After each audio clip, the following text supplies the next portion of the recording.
जैसे समाज जीवन में कुछ तबके पीछे रह जाते हैं, गरीबी से बाहर निकल नहीं पाते हैं, वैसे राष्ट्र जीवन में भी कुछ क्षेत्र होते हैं, कुछ भूभाग होते हैं, कुछ इलाके होते हैं जो पीछे रह जाते हैं। आत्मनिर्भर भारत बनाने के लिए हमारे लिए संतुलित विकास बहुत आवश्यक है और हमने 110 से ज्यादा आकांक्षी जिले आइडेंटिफाई किए हैं। उन 110 जिले जो एवरेज से भी पीछे हैं, उनको राज्य की और राष्ट्र की एवरेज तक ले आना है। सभी पैरामीटर में लेता है। वहां के लोगों को बेहतर शिक्षा मिले, वहां के लोगों को बेहतर स्वास्थ्य सुविधाएं मिले, वहां के लोगों को रोजगार के स्थानीय अवसर पैदा हो, और उसके लिए लगातार हमने इन 110 जिले जो हमारी विकास यात्रा में कहीं पीछे छूट गए हैं, उनको आगे ले जाने के लिए प्रयास कर रहे हैं।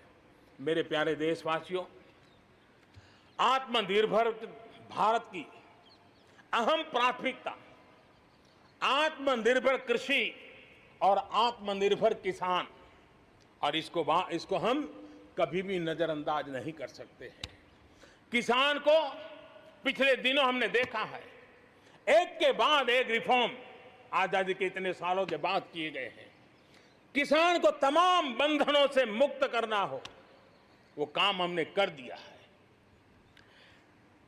आप सोच नहीं सकते होंगे, हमारे देश में आप अगर साबुन बनाते हैं, हिंदुस्तान के कोने में जाके साबुन बेच सकते हैं। आप अगर कपड़ा बनाते हैं, हिंदुस्तान के किसी कोने में जाकर कपड़ा बेच सकते हैं।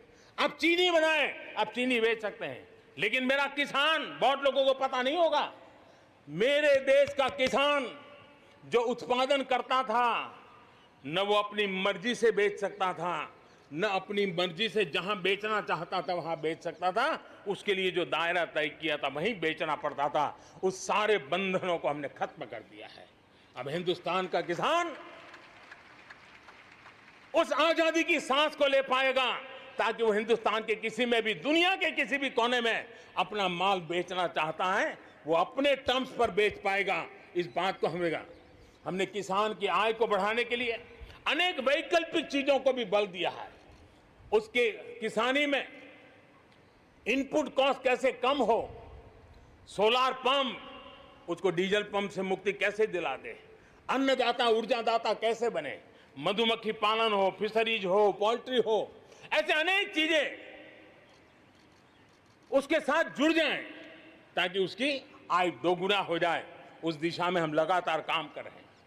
आज समय की मांग है, हमारा कृषि क्षेत्र आधुनिक बने, मूल्य वृद्धि हो, वैल्यू एडिशन हो, फूड प्रोसेसिंग हो, पैकेजिंग की व्यवस्था हो, उसको संभालने की व्यवस्था हो, और इसलिए अच्छे इंफ्रास्ट्रक्चर की जरूरत है।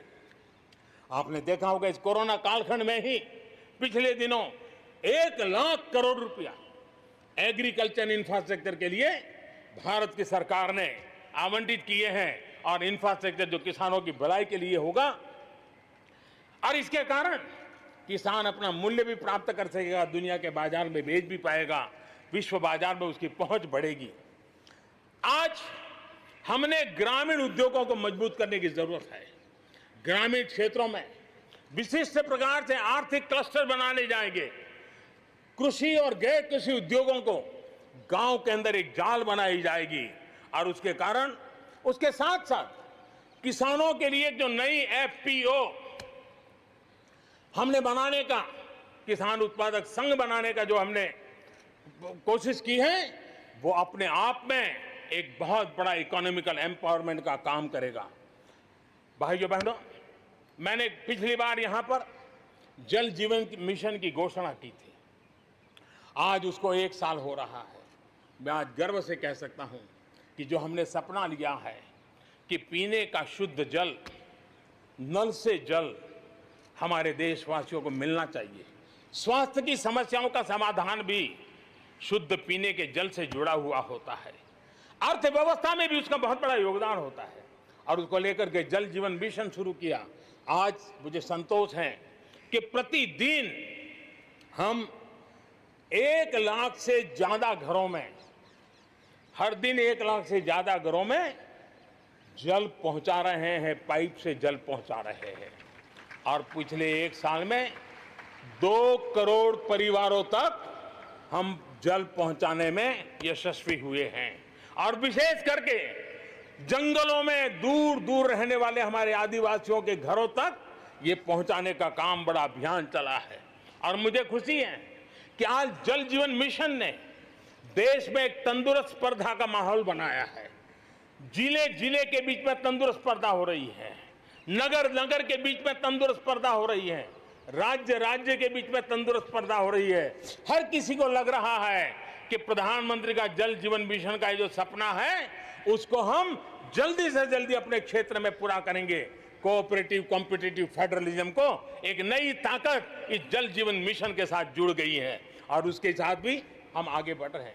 मेरे प्यारे देशवासियों, चाहे हमारा कृषि का क्षेत्र हो, चाहे हमारे लघु उद्योगों का क्षेत्र हो, चाहे हमारे नौकरी पेशा करने वाले समाज के लोग हो, ये करीब करीब सभी लोग एक प्रकार से भारत का मध्यम वर्गीय बहुत बड़ा संपुट है।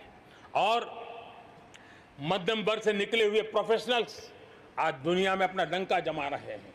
मध्यम वर्ग से निकले हुए हमारे डॉक्टर, इंजीनियर, वकील, साइंटिस्ट, सब कोई दुनिया के अंदर अपना नाम डंडा जमा रहे हैं।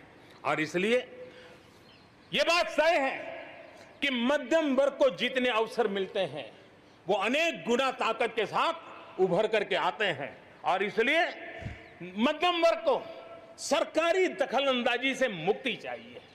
मध्यम वर्ग को अनेक विध नए अवसर चाहिए, उसको खुला मैदान होना चाहिए। और हमारी सरकार लगातार मध्यम वर्ग के इन सपनों को पूरा करने के लिए काम कर रही है।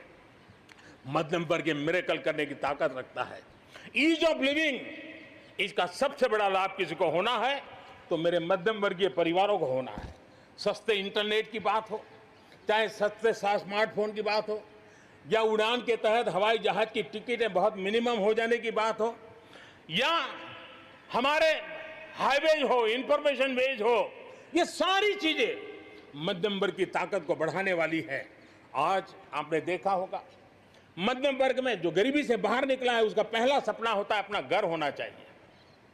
वो एक बराबरी की जिंदगी जाना चाहता है। देश में बहुत बड़ा काम हमने ईएमआई के क्षेत्र में किया और उसके कारण होम लोन सस्ते हुए। और जब एक घर के लिए लोन लेता